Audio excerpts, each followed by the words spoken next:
അലൈക്കും വറഹ്മത്തുള്ളാഹി വബറകാതുഹു. അപ്പോൾ നമ്മൾ ഇന്ന് ബ്രെഡും ചിക്കനും വെച്ചിട്ട് സിമ്പിളായിട്ടൊരു സ്നാക്സാണ് കേട്ടോ. അതിന് വേണ്ടിയിട്ട് 100 ഗ്രാം ചിക്കനാണ് എടുത്തിട്ടുള്ളത്. ഇലയില്ലാത്ത ചിക്കനാണ്. നല്ല കഴുകി വൃത്തിയാക്കിയിട്ട് ഒരു മിക്സിഡ് ജാറിലോട്ട് ഇട്ട് കൊടുത്തിട്ടുണ്ട്. 2 അല്ലി വെളുത്തുള്ളി, ഒരു ചെറിയ കഷ്ണം ഇഞ്ചി, ഒരു പച്ചമുളക്, പാകത്തിന് ഉപ്പും ചേർത്ത് ഒന്ന് അരച്ചെടുക്കുന്നുണ്ട്.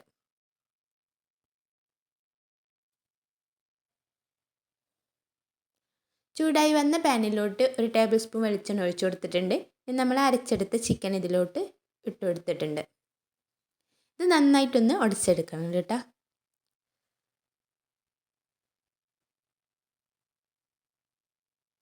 ചിക്കനെ നന്നായിട്ടൊന്ന് ഉടച്ചു കൊടുത്തതിന് ശേഷം മൂടി വെച്ചിട്ട് ചെറിയ തീയിലിട്ടിട്ടൊന്ന് വേവിച്ചെടുക്കാം. പെട്ടെന്ന് വെന്ത് കിട്ടും കേട്ടോ.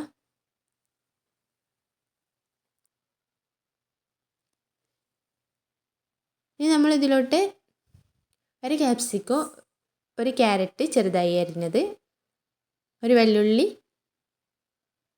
ഇത് മൂന്നിട്ട് നന്നായിട്ടൊന്ന് മിക്സ് ചെയ്തിട്ട് കുറച്ച് നേരം കൂടെ ചെറിയ തീയിലിട്ടിട്ട് ഒന്ന് വേവിച്ചെടുക്കുക.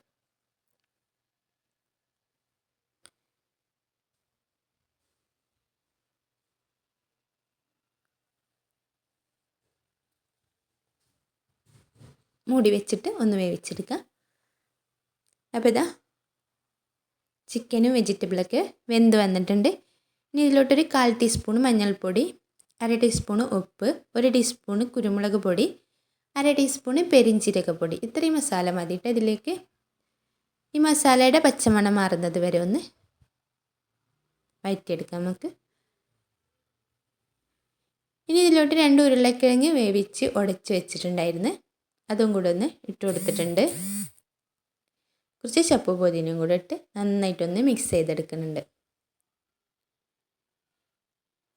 എന്നിട്ട് അതൊന്ന് മാറ്റി വെച്ചിട്ട് ഒരു 1/4 കപ്പ് മൈദപ്പൊടി എടുത്തിട്ടുണ്ട്. 1 ടീസ്പൂണ് ഉണക്കമുളക് ചതച്ചതും 1/4 ടീസ്പൂണ് ഉപ്പും കൂടെ ചേർത്ത് 2 ഗ്ലാസ് വെള്ളം ഒഴിച്ച് നന്നായിട്ടൊന്ന് ലൂസാക്കി എടുക്കുന്നുണ്ട്. ഇനി നമ്മളൊരു ബ്രെഡ് എടുത്തിട്ടുണ്ട്. ആ ബ്രെഡിൻ്റെ മുകളിലോട്ട് നമ്മളുണ്ടാക്കി വെച്ച മസാല ഒന്ന് തേച്ച് പിടിപ്പിച്ച് കൊടുക്കുന്നുണ്ട്. നന്നായിട്ട് തന്നെ തേച്ച് പിടിപ്പിച്ച് കൊടുക്കണം കേട്ടോ. എന്നിട്ട് ഈ ബ്രെഡ് 4ആയിട്ടൊന്ന് കട്ട് ചെയ്തെടുക്കുന്നുണ്ട്. ഈ കട്ട് ചെയ്ത ഓരോ പീസും നമ്മുടെ മൈദമാവിൽ മുക്കിയിട്ട് ബ്രെഡ് ക്രംസിലിട്ടൊന്ന് കോട്ട് ചെയ്തെടുക്കുന്നുണ്ട്.